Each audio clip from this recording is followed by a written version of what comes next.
ಎಲ್ಲರಿಗೂ ನಮಸ್ಕಾರ. ನಾವು ದ್ರಾವಿಡ ಕನ್ನಡ ಚಳವಳಿಯಿಂದ ಶಾಸಕರಿಗೆ ವೇಳಾಪಟ್ಟಿ ಬೇಕಾ ಎಂಬ ಆಂದೋಲನ ನಡೀತಾ ಇದೆ. ಸೊ ಇದ್ರ ಬಗ್ಗೆ ನನ್ನ ಅನಿಸಿಕೆ ಹೇಳ್ಬೇಕು ಅಂತಂದ್ರೆ, ಹೌದು ಬೇಕು. ಯಾಕೆ ಅಂದ್ರೆ ನಮ್ ಸಂವಿಧಾನ ನೀಡಿರುವಂತ ಎಲ್ಲರಿಗೂ ಸಮಾನತೆ ಬೇಕು. ಅದ್ರಿಂದಾನೇ ನಾವು ಎಲ್ಲಾ ಕಡೆ ಶಾಸಕರಿಗೆ, ಈಗ ಎಕ್ಸಾಂಪಲ್ ಹೇಳ್ಬೇಕು ಅಂತಂದ್ರೆ ಶಾಸಕರಿಗೆ ಬಸ್ ಅಲ್ಲಿ ಕೂಡ ಆಸನಗಳನ್ನ ಇಟ್ಟಿರ್ತೀವಿ.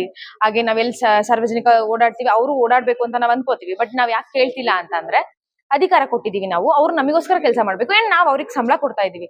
ಆದ್ರೂ ನಾವು ಪ್ರಶ್ನೆ ಮಾಡ್ತಾ ಇಲ್ಲ.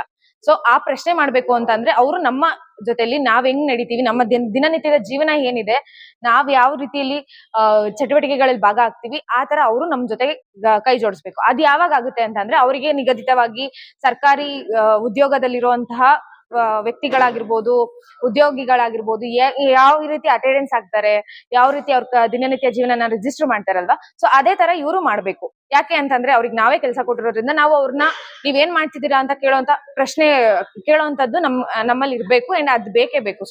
ಎಲ್ಲಾ ರಾಜಕೀಯ ವ್ಯಕ್ತಿಗಳಿಗೂ ಕೂಡ, ಎಲ್ಲಾ ರಾಜಕೀಯ ಪಕ್ಷಗಳಿಗೂ ಕೂಡ ನೀವು ಏನ್ ಕೆಲಸ ಮಾಡ್ತೀರಾ ಅದನ್ನ ಪಾರದರ್ಶಕವಾಗಿ ನಮ್ಗೆ ನೀಡಿ ಅಂತ ಕೇಳೋದಕ್ಕೆ ಈ ಆಂದೋಲನ ಮಾಡ್ತಾ ಇರುವಂತದ್ದು. ಹಾಗೆ ನಾವು ನೋಡಿರ್ಬೋದು, ದಿನನಿತ್ಯದ ಜೀವನದಲ್ಲಿ ಬೆಂಗಳೂರು ಟ್ರಾಫಿಕ್ ಅಷ್ಟೊಂದಿರುತ್ತೆ. ಬಟ್ ಆದ್ರೂ ಇವ್ರು ಬರ್ತಾರೆ ಅಂದ್ರೆ ಮಾತ್ರ ನಾವು ಝೀರೋ ಟ್ರಾಫಿಕ್ ಮಾಡ್ತೀವಿ, ಆಂಬುಲೆನ್ಸಿಗೆ ಮಾಡಲ್ಲ. ಯಾಕೆಂದ್ರೆ ಅಲ್ಲಿರೋದು ಜೀವನ, ಇಲ್ಲಿರೋದು ಜೀವನ. ಇವ್ರು ಕೆಲ್ಸಕ್ಕೆ ಹೋಗ್ತಾ ಇರ್ತಾರೆ, ಅವ್ರು ಬದುಕಕ್ ಹೋಗ್ತಾ ಇರ್ತಾರೆ. ಸೊ ಇಬ್ರಿಗೂ ನಾವು ಒಂದೇ ಸಮಾನವಾಗಿ ಝೀರೋ ಟ್ರಾಫಿಕ್ ಯಾರಿಗಿರ್ಬೇಕು ಅನ್ನೋದನ್ನ ನಾವು ಪರಿಗಣಿಸಿ ನಾವ್ ಅದಕ್ಕೊಂದು ನ್ಯಾಯ ಕೊಡ್ಬೇಕು. ಸೊ ಹಂಗಾಗಿ ಎಲ್ಲರೂ ಈ ಭಾರತದಲ್ಲಿ ಎಲ್ಲರೂ ಸಮಾನರು.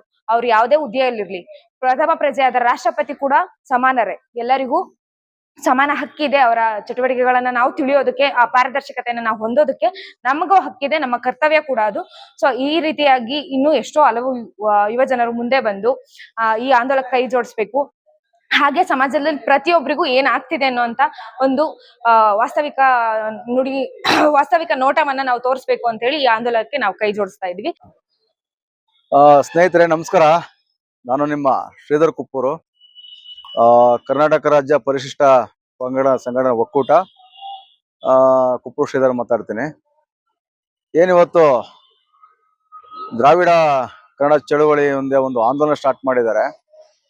ಶಾಸಕರು ಸಾರ್ವಜನಿಕರಿಗೆ ಸಿಗ್ಬೇಕು ಅಂತಕ್ಕಂಥ ಒಂದು ಆಂದೋಲನ ಪ್ರಾರಂಭ ಮಾಡಿದ್ದಾರೆ. ನಾವು ಕೂಡ ಅದಕ್ಕೆ ಬೆಂಬಲಿಸ್ತಾ, ಹೌದು ಶಾಸಕರು ಜನಸಾಮಾನ್ಯರಿಗೆ ಸಿಗ್ಬೇಕು, ಅವರು ಒಂದು ಸಮಯವನ್ನ ನಿಗದಿಪಡಿಸ್ಬೇಕು. ಅವರು ಇಂಥ ಒಂದು ಸಮಯದಲ್ಲಿ ಇಂತಿಷ್ಟು ಸಮಯದಲ್ಲಿ ನಿರ್ದಿಷ್ಟ ಅವಧಿಯಲ್ಲಿ ಸಾರ್ವಜನಿಕರಿಗೆ ಸಿಗ್ಬೇಕು ಅಂತಕ್ಕಂಥ ನಮ್ದು ಕೂಡ ಒಂದು ಒತ್ತಾಸೆಯಾಗಿದೆ. ಯಾಕಂದ್ರೆ ಜನಸಾಮಾನ್ಯರಿಗೆ ಸಿಗದೆ ಇರ್ತಕ್ಕಂಥ ಜನಪ್ರತಿನಿಧಿನೇ ಅಲ್ಲ.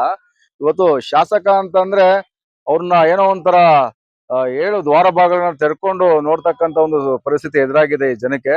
ಅವ್ರಿಗೆ ಒಂದು ಸಮಯ ನಿಗದಿ ಆಗ್ಬೇಕು, ಒಂದು ಪಾಲಿಸಿ ಆಗ್ಬೇಕು. ನಾನು ಕೂಡ ಅದಕ್ಕೆ ಧ್ವನಿ ಜೋಡಿಸ್ತಾ ಇದು ಯಶಸ್ವಿ ಆಗ್ಲಿ ಅಂತೇಳಿ ನಾನು ಹಾರೈಸ್ತಾ ಇದ್ದೀನಿ. ಕರುನಾಡು ಟೈಮ್ಸ್ ಚಾನೆಲ್ನಲ್ಲಿ ಸುದ್ದಿ ಮತ್ತು ಜಾಹೀರಾತು ನೀಡಲು ಈ ನಂಬರ್ಗೆ ಕರೆ ಮಾಡಿ.